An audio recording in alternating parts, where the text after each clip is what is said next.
Vi sorterer mange forskellige typer affald, så det kan genanvendes. For eksempel metal, papir, pap, plastik, glas og bioaffald. Men så er der alt det, der ikke kan genanvendes. Det kalder vi for restaffald. Men hvad sker der egentlig med restaffald, når vi smider det ud? Det vil jeg undersøge i dag.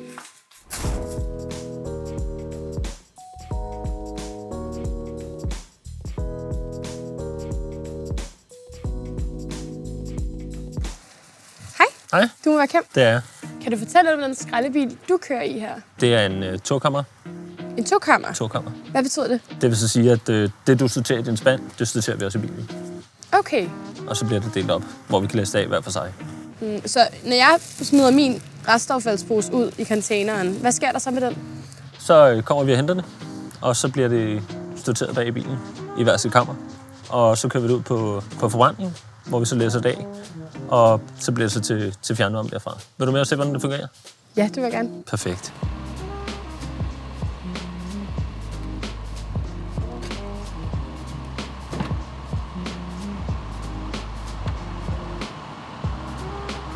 Skraldebilen er ligesom containeren opdelt i 2 kamre. Det ene er til restaffald, og det andet er til bioaffald.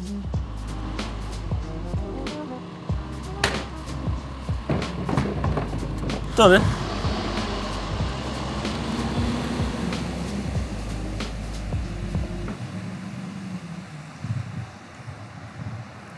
Det her, det er Argo. Det er et af Danmarks mest moderne forbrændingsanlæg. Og her skal jeg mødes med vicedirektøren Claus. Er det Maria? Det er det. Velkommen til Argos kontrolrum. Mange tak. Vi laver både strøm og fjernvarme, og det vi bruger som brændsel, det er restaffald. Restaffald, det kommer med lastbilerne.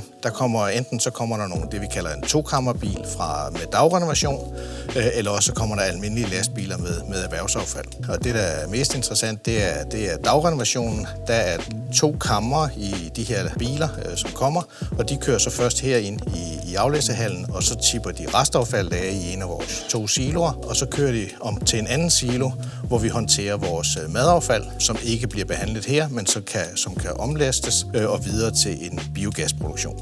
En del af det restaffald Argo modtager bliver udtaget til stikprøvekontrol, for at kontrollere, at affaldet er sorteret korrekt. Chaufføren læser affaldet ud på gulvet.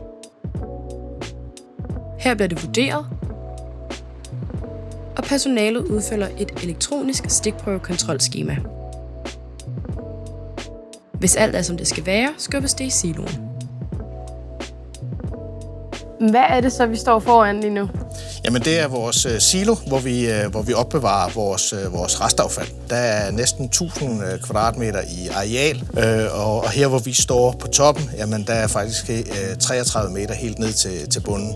Og hvor ofte kører den kran så?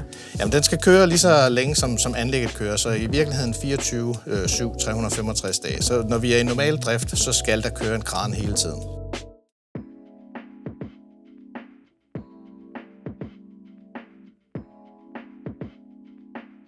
Alle de her skærme, der er bag os, hvad er det, I bruger dem til?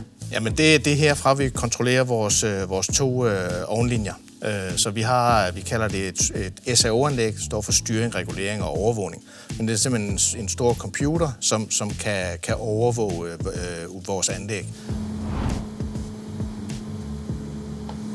Så Claus, hvor er det, vi står henne nu?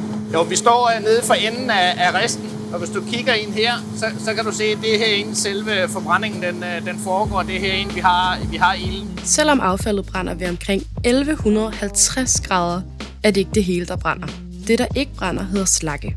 Slaggen bliver fragtet ud til et firma som Afatec. Her bliver jern, metaller og rustfrit stål sorteret fra, og så sendt videre til genanvendelse. Den rest, der så er tilbage, bliver til det, der hedder slaggegrus. Og slaggegrus kan bruges i blandt andet vejbyggeri. Det, vi står og kigger på her, det er det, vi kalder skrubberne. Det er nogle kæmpe store, tomme plastikbeholdere i virkeligheden, hvor vi først med rent vand prøver at vaske eller skrubbe røggassen. Og med vandet, det fanger syredelene, og så får vi på den måde renset syren ud af røggassen. Når Claus taler om røggasser, taler han om den røg, der udvikles, når man brænder affald. Røggasserne renses, inden det bliver udledt i atmosfæren.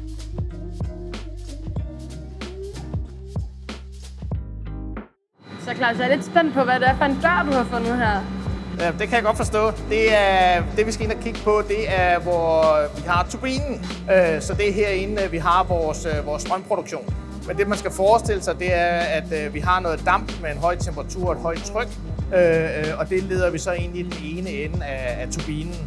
Det her damp efterhånden, som det afgiver sit tryk, kan man sige, det får så turbinehjulet til at dreje rundt. Det er ikke særlig stort, selve hjulet, men det drejer rundt med rigtig, rigtig mange omdrejninger. 8.300 omdrejninger i minuttet. Hvis du gerne vil vide mere om, hvad der sker med dit affald, så gå ind på cirkulær.dk.